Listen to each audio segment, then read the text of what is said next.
Hi. The Oxi One Mk2 has a fantastic sequencer called the matricial mode, which at first seems fairly complex, and it is, but it's also kind of simple at the same time. I'll just go into it. It's the first one that I'm going to make a video on, even though it is probably the strangest one and the one that people have the hardest time grasping, which is kind of why I wanted to tackle it. But I found that it's very fun. I haven't spent actually as much time with it as some of the others, but what I have spent with it has been very fun. So like I have this pattern here. So the matricial mode looks like a bunch of nonsense. It's basically 4 individual sequencers, and each of them are 16 steps max. They can be shorter.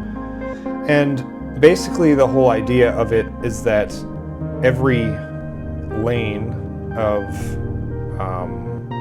parameters has its own sequencer, and they can be of varying lengths, and they kind of crisscross because if you set them to different lengths, then they're going to shift out of time with each other, so the pattern kind of evolves naturally over time because of that. So I have 3 going right now. Let's mute the other 2. So I'm playing the Artemis, just this nice little patch with it. So this is just one sequencer on the Artemis. So the first one here, the white one, is the trigger one, and it's like the most important one because it's the one that actually will trigger it to make a sound based off where the other sequencers are in their little journeys. So every time this hits one of those, it will make a sound. And this yellow one is the note. So you can double tap on any of these to go into their views. So now this is showing you, these are the note values. So if I were to go like this, then these are the notes that it's going to play when the triggers trigger. So wherever this is in the rotation, that is what it will play. So this one is, so you can hold end, and its end point is actually 1 step shorter, so it's not in sync with the trigger one, so it varies every time it goes through. I'll reload that because I liked the notes that I had before. So moving on, I'll just kind of go through these one by one. So the interval one is one of the stranger but cooler ones. It's kind of like the accumulator on the mono mode, if you know about that already, where every time it passes through, it will add numbers to the interval of the note that it's going to play. So, for instance, let's just make let's mute this one, and then I'll just come over to this that has no triggers. I'll put 1 trigger down on the trigger thing here. So it's just going to go through, and every 16 steps it's going to play a trigger. And then on the interval one, you can do a couple things. You can hold it and have the option of choosing what the minimum and maximum interval it'll go to. And you can also change, by the way, any of these that you hold, you can change the time division and the direction. You can have the direction of the sequence go backwards or back and forth, or you can have Pong, which is similar to back and forth, except it doesn't double up playing the end note. And there's also Drunk, which will be kind of random. Yeah. So, oh, there's actually a fully random. Drunk kind of like goes in like a motion, like it'll have a likelihood of moving forwards, a likelihood of stepping backwards, but it'll mostly be moving forwards. Anyways, back to this. So let's put down a, in a lot of the sequencers, you don't actually just press them down. You can go here and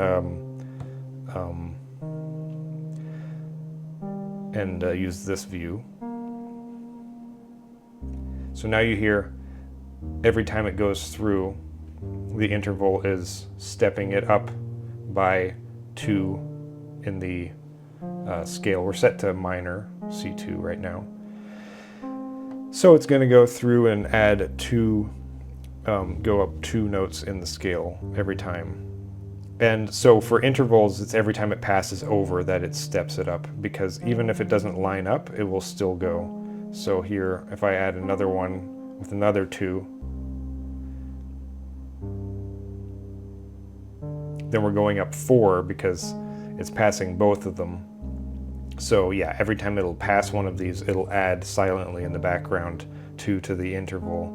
And yeah, any of these sequences you can press anywhere on their pad, and you have clear and randomize. You have probability, which is just for the step. Actually, I don't know what that oh yeah, this is just interval to pick the interval.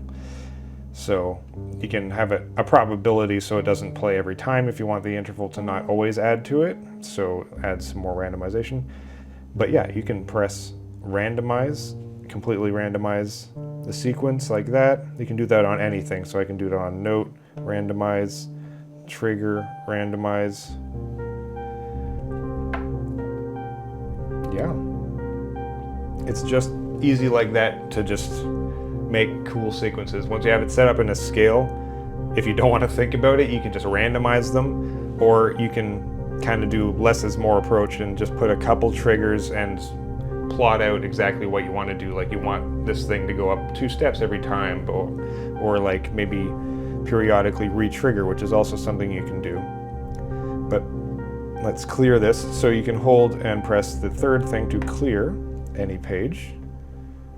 Let's clear this as well, and then clear this. And then let's just put 1 trigger back down, just again for continuing to hear. Let's put 2 actually.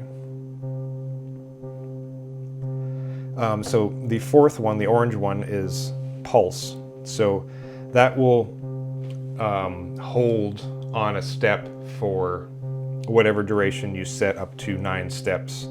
And there's 3 different modes for it as well.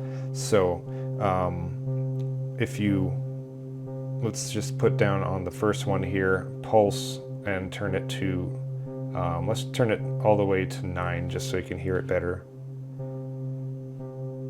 So every time it gets to that, you can even see it on the Trig page, it'll halt the whole Trig sequencer.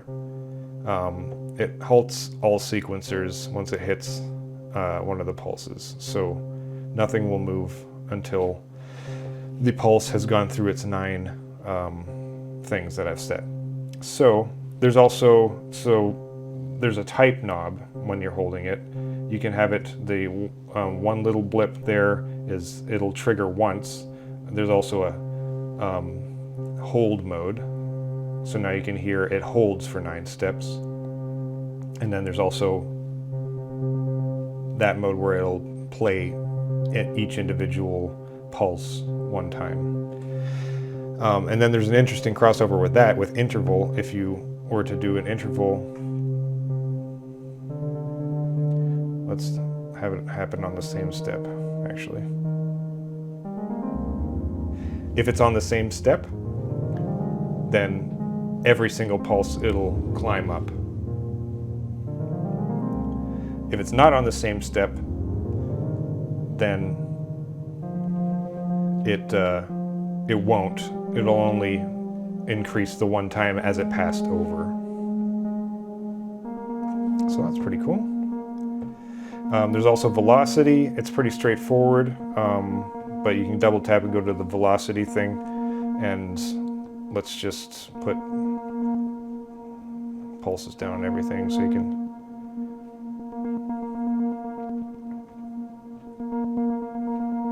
Let's clear that out.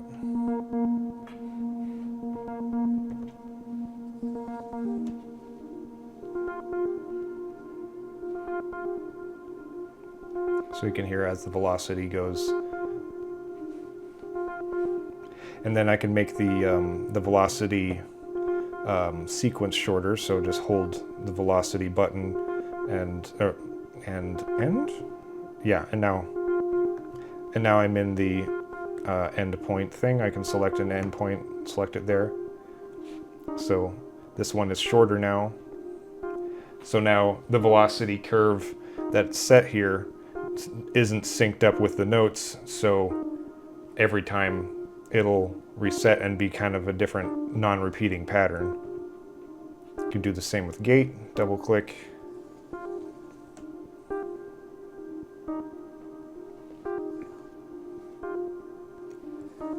This patch isn't probably super responsive to that, but you get the point.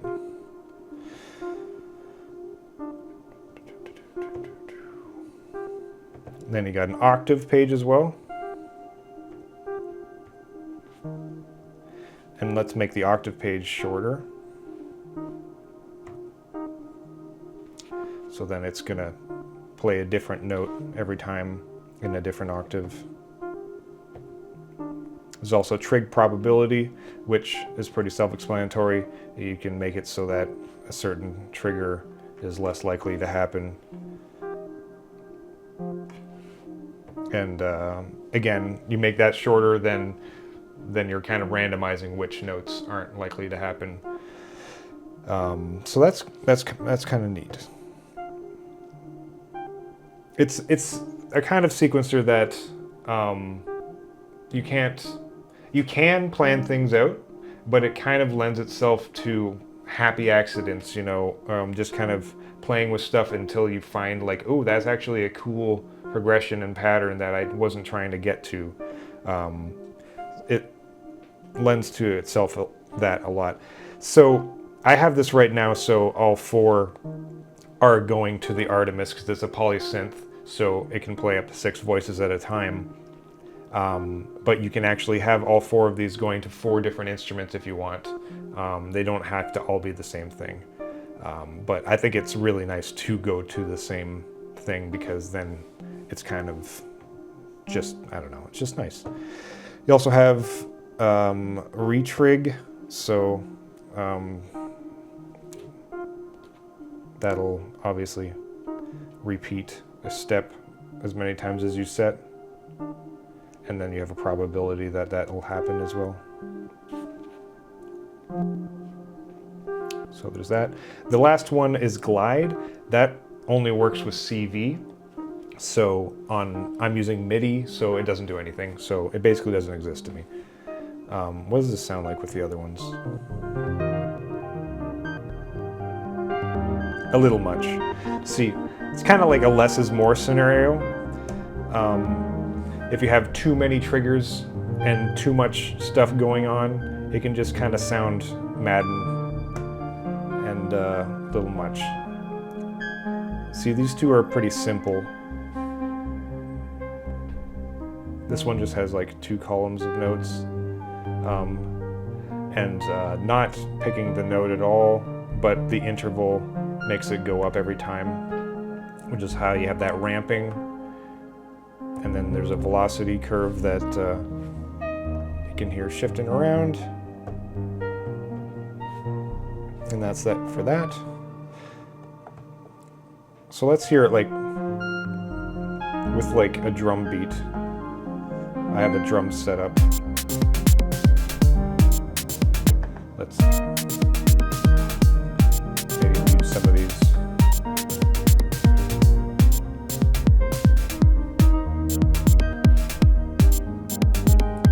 Because then you can hear, because the beat is consistent and not hitting a different thing, that you can hear more of the shifting of the patch.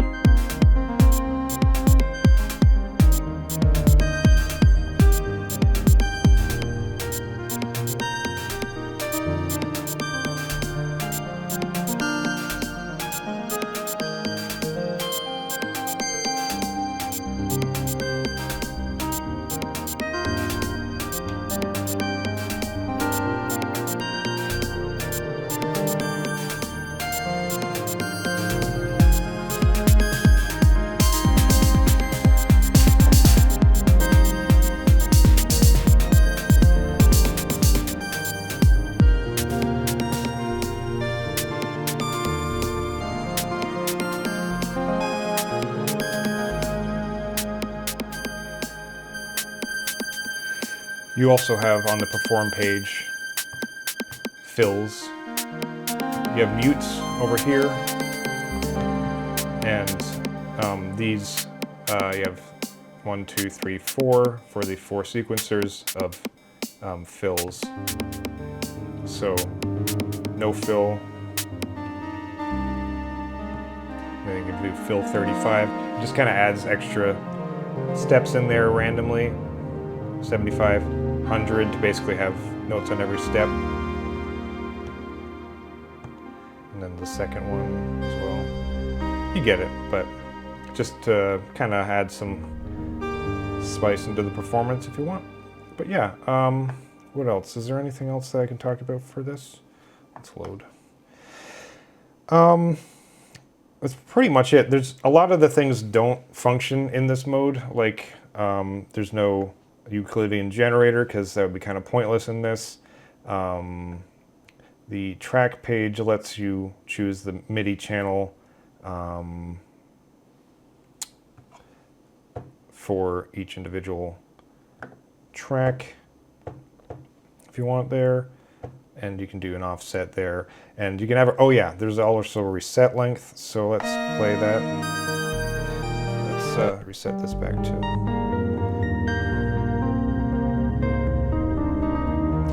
So currently the reset is off for all of these, so if I want this first pattern to reset, let's say I want it to reset after 32 steps.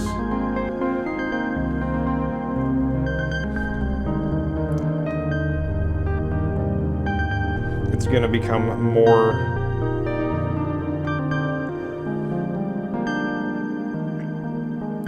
predictable because every 32 steps it's going to reset. And that 32 steps includes when Pulse holds it in place for a certain amount of steps. So it's not actually 32 of these squares, it's 32 individual pulses. So that's an interesting thing there, to even further kind of set things out of sync or more in sync, depending on how you use it.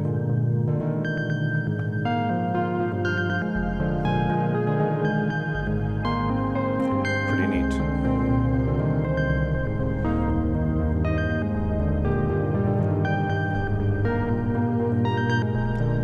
Let's say, like, I can have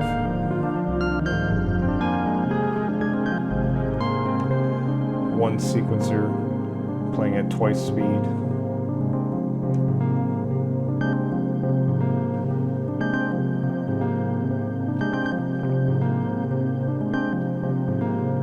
Have it go both directions. Oops.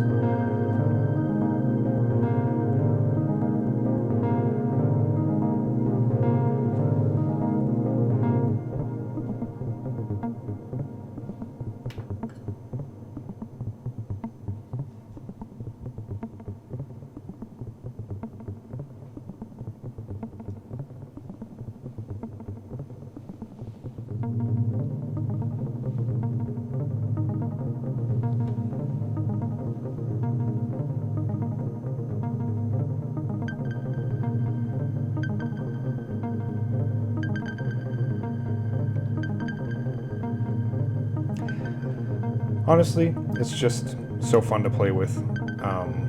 It is the ultimate zone out sequencer, and I think a lot of people are intimidated by it, but I think should just dive in and just start getting crazy, just make some endpoints shorter, change some reset lengths, and before you know it, you'll end up with something cool, maybe by accident, maybe on purpose, but you can, and that's just one sequencer lane, and you get these 4 individual mini sequencers, and you have all these other lanes that you can do whatever you want with. But honestly, you could make a whole song just with this sequencer, and people will probably enjoy it. Anyways, I think that's pretty much all I need to go over here. Again, yeah, you can add a groove to this, which will add an overarching pattern that will kind of morph the whole sound also. So yeah, if you want it to follow a groove template, you can do that. Flow doesn't do anything on this. The step page doesn't have any options. You can use an LFO to modulate something if you want, I'm sure. But yeah, the randomizer. Oh, on top of everything else, you can also have the randomizer on, completely unrelated to anything, making everything have a random possibility to change. So no matter what happens, this also has a 13% change to velocity, 29% chance to change octave. Note, you can have the note value be randomized 30%. Some random retriggers. You know, make everything happen 22% less often. And that's overarching everything, so you have all your sequencers here doing their things, and then these random performance things are happening to all of them over top. So that is a fun option. The randomizer is not available in this mode, so, but you don't need it because this already has enough things to randomize in it. Yeah, I think you can go to the keyboard here. It's kind of pointless. The arpeggiator. Yeah, so I guess the arpeggiator doesn't really apply to the sequence. It doesn't seem. It might if there's a way to do it. I'm not sure. I think the arpeggiator is just like if you want to also be holding the arp while it's playing over top of it. So that's the thing. But anyways, that is that for the matricial mode. I'll end it there, and yeah, that's a very fun sequencer. I think it might be my new favorite. I think at first I didn't think I was gonna really like it very much or dig it, and I think a lot of people feel that way, but then once you actually like dig into it, you're like, this is actually awesome. You can do so much fun stuff that you could never even think of because everything's just going out of sync, and like you get like polyrhythms and just fun stuff. Anyways, thanks for watching, and yeah, have a lovely day. Goodbye.